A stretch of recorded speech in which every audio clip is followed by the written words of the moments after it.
raiding rogue retailers. We are going to be doubling the number of inspectors out there on the streets, cracking down on these illegal substances. The New South Wales government announcing a $4 million crackdown on the sale of illegal vapes, while injecting $2.5 million into online support services to help young addicts quit. Many of these vapes have illegal nicotine in them, and what we also know, they're far too available to young people. It's illegal for retailers to sell vaping products that contain nicotine.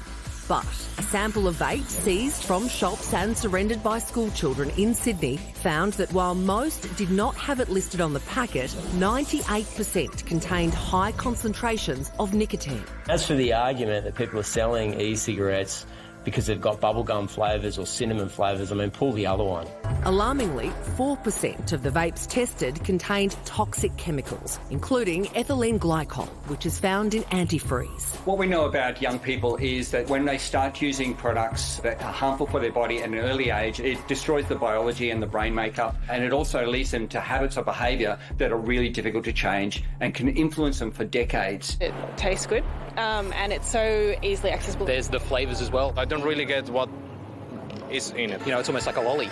In the first week of September, more than 23,000 vape products were seized across New South Wales. Retailers who can face up to 6 months in prison, adopting increasingly sophisticated ways to hide them. Inspectors regularly find remote control operated drawers which are disguised as kickboards. The New South Wales Premier calling for a nationwide ban on the sale of vapes in retail shops. If it was banned across the country, it would be a lot easier. The federal government promising to clamp down on illegal imports by the end of the year in an attempt to stop kids getting hooked. They will only be available on script through pharmacies. They will have to be in pharmaceutical style packaging, so none of these sort of fancy colours with pink unicorns on them.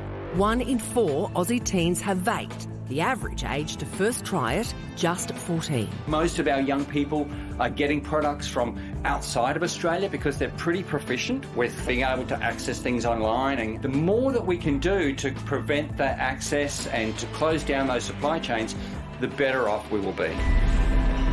So if it turns out all these retail shops have vapes that don't say they have nicotine in it, but pretty much all of them do, it makes sense to have a blanket ban. But the real question is, would that do anything to stop anyone vaping? Exactly. I find it quite... And even now, it's like you go into convenience stores and they're all selling... Like, they're advertising it. It doesn't seem to be regulated. They might be out the back. They might be hidden. But I see teenagers going in and just getting vapes. So do you think that if it's not in those retail stores and they have to get it, I don't know, how else, online On the internet. Yeah. Google, I would like a vape, please.